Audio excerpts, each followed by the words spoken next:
আরে তুমি এখানে? এলাম তোমাকে দেখতে। আমাকে দেখতে? হ্যাঁ, আর কত কাজ করবা? হ্যাঁ, এত টাকা নিয়ে কোথায় যাবা? কোথাও না। কোথায় আর যাব? কিন্তু আমাকে তো যেতে হবে। কোথায় যাবে তুমি? আমাদের বাড়িতে। ও আচ্ছা, যাও ঘুরে আসো, ভালো লাগবে। ঘুরে আসো আবার কি? তুমিও তো যাচ্ছ আমার সাথে। মানে আমি কেন যাব? তোমাকে আমার সাথে যেতে হবে। আরে না, কি বলো? আমি গিয়ে কি করব? আমি এত কিছু জানি না, মা তোমাকে সাথে নিয়ে যেতে বলছে। আচ্ছা, এবার না হয় তুমি গিয়ে ঘুরে আসো, আমি পরে কখনো যাব। না, তোমার এক্ষুনি যেতে হবে আমার সাথে আমাদের সরিষা বাড়িতে।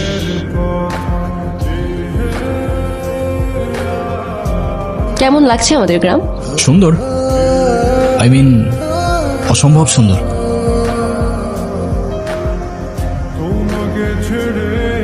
তাহলে তোমাকে এত আনমনে লাগছে কেন? জানি না, তবে এখানে আসার পর থেকে কেমন যেন সবকিছু এলোমেলো লাগছে, কিছুই বুঝতে পারছি না। কেন? সেটাও জানি না। আচ্ছা, আমাকে একটা কথা বলো তো, আমার ফেসের সাথে কি তোমাদের এখানের কারোর চেহারা মেলে? অবশ্যই মেলে। আমার চোখ শোকনের চোখ। কিন্তু দাদা, এক স্যার তো অনেক মানুষ আছে এই দুনিয়াতে। হ, আমিও শুনছি, কিন্তু একই দেশে কি থাকে? আছে তো, ওই যে ইন্ডিয়াতে শাহরুখ খানের কপি, সালমান খানের কপি। আমার মনে হয় আপনারা যারা খুঁজতেছেন এই ভাইও সেই লোকের কপি। আসলেই? হ্যাঁ, এখন এত কিছু চিন্তা বাদ দাও। সন্ধ্যা হয়ে যাচ্ছে, বাড়ি যেতে হবে, চলো। সন্ধে হলেই বাড়িতে যেতে হবে কেন? কারণ আমাদের এখানে সন্ধ্যা নেমে আসলে ভূত আসে। হ্যাঁ? বিশ্বাস করো না তো? হুম। ওয়েট।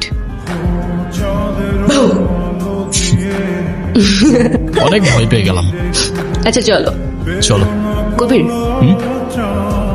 মা বাবা যদি তোমার ফ্যামিলি সম্পর্কে জিজ্ঞাসা করে, তুমি আবার এসব বলো না যে তুমি কিছু জানো না। শুনতে কেমন যেন লাগে, অন্য কিছু বলে দিও। ওকে? আচ্ছা, চলো। তোরে কি বলছিলাম মনে আছে? সেই জন্যই তো গিয়েছিলাম কাকা বাবু। তাদের মধ্যে দেখি মধুর সম্পর্ক। জি স্যার, জুই ম্যাডাম আর কবির স্যারের মধ্যে মনে হয় প্রেম ঘটিত কোনো সম্পর্ক আছে। তারা লুকিয়ে লুকিয়ে কথা বলে। কবির নাকি আরিয়ান? আরিয়ান কেমন হয় কন দেখি, আমরা তো নিজেরা।